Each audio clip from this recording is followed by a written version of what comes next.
Don't is uh, don't just jump in and not have an idea or at least a plan, right? It's okay to fail quickly, but at least have a plan going into it so you have a chance to be successful.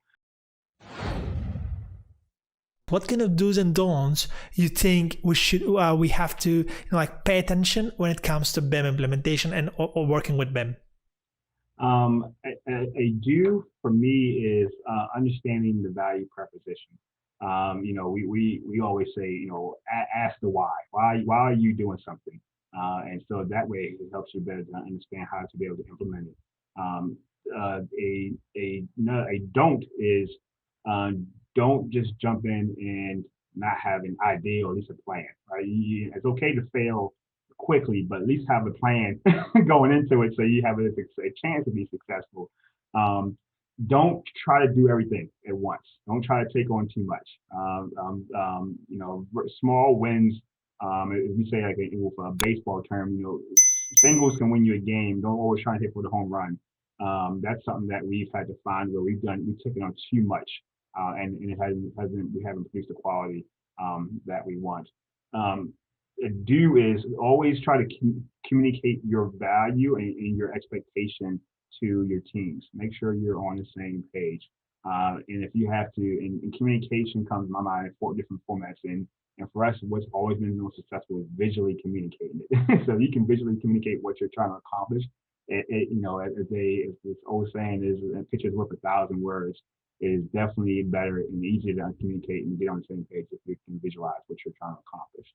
So that's another do. And again, I think the biggest don't for me is don't assume you have to know everything, and don't assume that you have to be the only one. So if you're trying to start a department from scratch, gain as many resources as you possibly can. Those can come in every different way.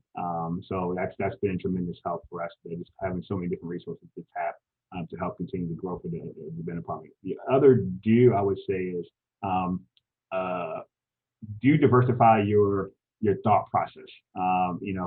Thinking, as I said, the mindset and thinking differently have been tremendous help for me, and not just having like the traditional way of doing things. And this is how we've always done it as a negative in my book, because you can't evolve thinking the same way all the time. You have to think outside the box. And we always say you got to be comfortable being uncomfortable, thinking like that, because you might be the only person thinking that way. So you have to be comfortable and confident when you do that. So I would say those are probably my biggest do's and don'ts, especially when you're implementing them from the start. I think these are just great advice. I mean, if you really, if after watching this video, I will really stop and rewatch these points again, because you just nailed everything. You said value proposition. You said how you always think about constructively, and criticize yourself to think what kind of value you're bringing to the table.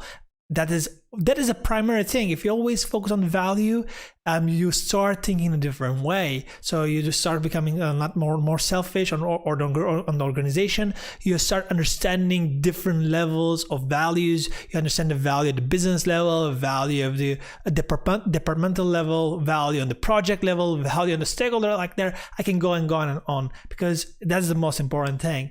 If you like this video and more videos like this, subscribe to our channel, because there will be many more. And don't forget to turn the notification bell on.